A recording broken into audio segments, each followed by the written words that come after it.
Mahigit 200 kongresista ang boboto para umangat na ang impeachment ni Vice President Sara Duterte sa Senado. Itong sinabi sa akin kanina ng kausap kong kumpare kong congressman. Ayan, mas bata sa akin yun. Pero matagal na kami magkumpare diyan sa Pilipinas. At katatapos ko lang maglakad dito sa as usual regular na 45 minutes na lakad ting Sabado. Sabado po rito ngayon May 9 ba?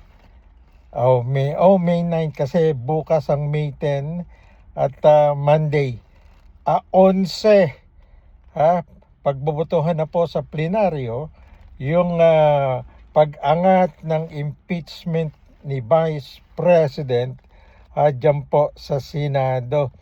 Kanina pagkatapos kong maglakad naisipan kong tawagan itong kumpare ko ng congressman sa Pilipinas at siguro nakita niya galing sa inyong lingkod Mondatol, Datol Order ng Toronto at ng The Philippine Courier Newspaper at Tom's Radio dito po sa Toronto, Canada. Nag-usap kami. At any rate, yan po ang ating pag-uusapan ngayon. At saka gusto ko lang sabihin ulit, Happy Mother's Day sa lahat po ng mga inay, nanay, lola, mga single mother sa buong mundo. Yan na napakahalaga po ng ating mga inay. Ako nga kami nga ang magkakapatid kabatang namatay ng nanay namin, 39 years old lang siya noon, 1967. At any rate, hindi natin nakakalimutan ng inay. Kaya nga sabi ko nga dun sa isang sikat na nanalo ng double gold medal sa Olympics, inaaway mo yung nanay mo dahil lang sa pera. Ala namang kapalit kang pagbubuntis pa lang sa'yo hanggang sa ipanganak ka, hanggang sa nag-grade 1 ka. Pasensya ka na, Mr. Sportsman, double gold Paris Olympics gold medalist. Sorry, dun mo lang ako tagahanga sa sports dahil ako sports writer for so long bago ako nagpunta rito. Pero bilang isang anak, mahirap kitang iduluhin yan. Mahirap kang pamarisan ng mga kabataan sa Pilipinas. Dahil lang sa pera, ginastos ka mo ng nanay mo yung pera mo.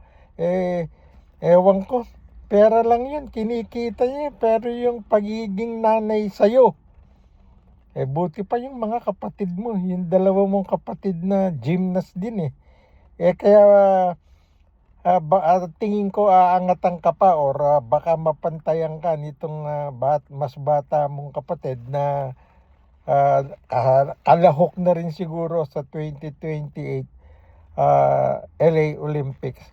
Anyway, yun nga, again, Happy Mother's Day sa lahat po ng mga inay, nanay, mama, mami sa buong mundo, pati mga lola at mga single mother. Ayan, pagpalain kayo ni Lord Jesus Christ at ni Mother Mary. Balikan natin yung sinabi kong kanina na kausap ko nga yung aking kumpare, congressman. Last term na niya ngayon, pangatlong term na as congressman, nanalo ulit siya nitong 2025. Kaya sa 2028, yun na nga na pinapakinggan daw niya ako, binabasa niya yung mga write-up ko rito sa mga kuwang ko. Sa Facebook, dito sa YouTube, sa Instagram, at saka sa kung anik-anik pa. Ika nga natin. Alam naman nyo nung araw nung ako'y nandiyan pa, hindi pa naman congressman yan. Kompa lang siya nun konsihal, konsi, ika nga natin hanggang ngayon naging kuha na siya. At any rate, mahigit daw 200 ang umuuna, posibleng lampasan pa raw yung 215 na pumirma nung last year. Diba last year may impeachment hinarang lang ng Supreme Court. Ayan. Pero ngayon, hindi na mahaharang sapagkat nagdaan ito sa House Committee on Justice at pinag-usapan at 55-0. Kaya umangat sa plenaryo. At Monday, May 11, pagbobotohan niyan. At kinukontak ko pa itong aking isang kaibigang staff ng isang senador. Para malaman natin yung tunay na mangyayari dyan sa Senado pag-akyat ng upper house o ng Senate o ng Senado nitong endorsement, yung impeachment document or na rekomendasyon ng lower house para impeach itong si Vice President Sara Duterte. Mahigit 200 yan. Tingin ko nga rin baka abutin pa ng 220 yan lalampas na yung 215. Wala tayong magagawa rin Yun ang nasa Constitution po yan. Kaya yung sinasabi ng kampo ni BP Sara Duterte at yung mga sumusuporta sa kanya, pasensya na rin kayo. Ako dati supporter ako ni Duterte nung kailan ba ako? 2016 nung binoto ka sapagkat na naging kilala na namin yan nila partner Ron De Los Rios at ni dating Congressman Manny Lopez sa boxing nung araw sapagkat madalas kaming nagte-taping ng Jeremy Go for Gold sa Davao City. Ginawa pa nga namin din yung National Junior Boxing Championship at marami pa pong mga tournament dyan sa Davao City at magkaibigan si Mayor Mel Lopez at saka si Digong Duterte nung araw. Pero alam niyo na, iba pala pag naging presidente na tao. Yun, lumabas na yung tunay na ugali nun. Kaya after 2 years, 3 years siguro, nung maging umalis na rin na Secretary of Agriculture, itong kumpare kong si Manny Piñol, binitawan na rin namin binitawan ko na suporta ko sa kanya sapagkat 2 years before the election marami na pong nagrereklamong pinatay yung Tokhanga, ika nga. At saka ano ba yan, spring na po kasi kaya nagpuputok-putok na yung mga kissable lips natin. At anyway, mainit na po rito ngayon sa Toronto. Ika nga natin, talagang ganyan At any rate, balikan natin itong mangyayari sa Lunes, May 11. Kaya ako, gumawa na ako ng kwang ko ngayon.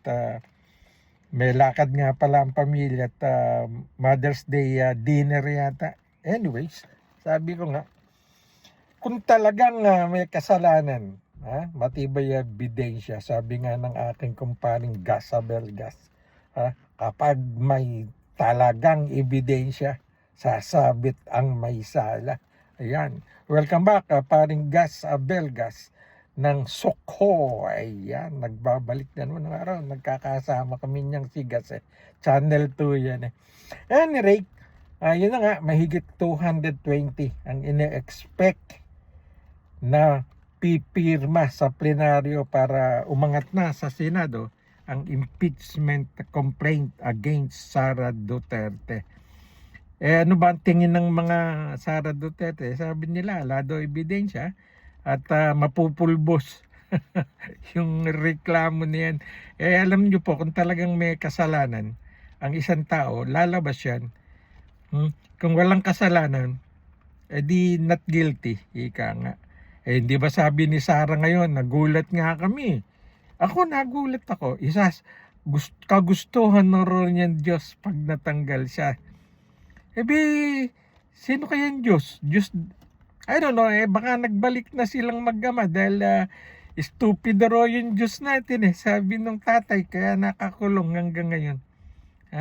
Isa pa po sa susunod nating pag-uusapan ay kung bakit bumito yung mga abogado na ni Digong Duterte, sila Kaufman, Jacobs Bayon, yung lead si Nicholas Kaufman. Napakamahal po pala ng bayad doon. Hindi naman mawawala ng pera Duterte. Di ba sinasabi lang, dami nilang pera. Billion-billion nga yung dumaan sa account ni Sara at ng asawa at saka ni Digong eh. Kaya nga malakas yung ebidensya sa impeachment. At any rate, ibang topic po yun eh. Yung pagbitaw ng mga abogado ni Digong Duterte sa kanya sa ICC. At yung pong balitang meron ng ICC warrant of arrest kay Bongo, hindi po totoo yun. Wala pa po yun sapagkat kausap ko rin po yung aking isang best friend dyan sa Department of Justice at saka sa Sandigan Bayan. May mga kumpare pa ako ngayon hanggang nga dyan, di pa rin nagre-retire. Saludo ko sa inyo, wag ko na raw banggitin yung mga pangalan. Oo nga naman, proteksyon na nila yun eh. Saka nabibigyan pa rin tayo ng mga latest balita. Well, hintayin po natin hanggang Lunes at iyan po ang magiging pinakamalaking balita sa Lunes sa buong Pilipinas. Ito naman pong Peanut Gallery Media Network yung nag-founder niyan. Si Mabanta ba yun? Franco Mabanta. Nakalabas na po. Nagpiyansa 120,000 daw. Nakakuha abogado nung Biyernes ng gabi yata o Sabado ng umaga o kanina. Basta nakalabas na ngayon yan. Sa NBI, laking pera nun 120,000. Anyway, ang alam ko, 10% lang yung cash na binabayaran pag ganung mga bail bonds. At any rate, hindi po totoo yung sinasabi nilang pre-press. Ano pre-press sinasabi nyo? Nangihingi kayong kabayaran eh. Sa susunod po, sa pangalawang bukas siguro, o sa Lunes na, ay titirahin natin yung pre-press na yan. Di po totoo yan. Kilala ko po lahat ng mga legitimate na journalist sa Pilipinas sapagkat galing ako ron bago ako nagpunta rito. Kami po bago naging legitimate at professional journalist, dumaan kaming mga seminar. Yan po ang yung mga wala yan eh. Wala yan. Saka yung babaeng CJ, ayun, ano ba apelido nun? Di ko kilala yun eh. Karamihan po kasi sa journalist, kahit radio, TV broadcaster, kilala ko yan. Kung mga veterano na yan. Kaya yung Jason sa kilala ko yan eh. Wala na, nag-retire. Kinatandaan na yung pangangungulekta ng envelope eh. Anyways, more than 215 ang ini-expect ngang pipirma o pumirma na doon sa plenaryo ng mga congressman sa lower house para dumiretso na, umangat na yung impeachment complaint o case ni Sara Duterte sa Senado. At ang unang sabi ni Tito Sen, si Senate President, forthwith. Ang ibig sabihin nun, tatanggapin nila kagad yan, pero wala pang trial. Bubuksan kagad yan. Umpisahan pa yung trial po. Matagal pa yon. Baka isang buwan pa, baka June. Aayusin lang natin. Wala. Manmimiligro yung minority. Kaya yung sinasabi ni Robin Hood Padilla na minority sila, ang trabaho nila ay umupost. Nako, talagang hindi pinag-aralan itong si Robin Hood Padilla, trabaho ng senadora. Sayang. Nag-top 1 pa naman. Kahit anong takbuhin niya next year, hindi naman nanalo yan. Balak pang tumakbong Vice President. Aagawan pa yung Manang Biday ng Ilocos. Isa pa yun. Pag-uusapan pa rin po natin si Manang Biday. Kahit ilukat mo man yan, wala nang papasok. Well, Lunes po, malalaman na natin kung ilan talaga. Mahigit 215 congressman po ang ine-expect na pumirma na sa resolution para ipasok na ng Kongreso o lower house sa Senado ang impeachment ni Sara Duterte. At totoo po yun, wala pang warrant of arrest kay Bato at nagbitaw na ang lead lawyer ni Digong sa kanya sa ICC case, si Mr. Kaufman. Magandang umaga po sa inyo lahat. Ito pa rin po ang inyong kabayan, katropa pips na senior, Mondatol, Datol Order. Sana po lagi nyo lang na like, share, and subscribe pag meron tayo nito. Salamat po sa inyo lahat.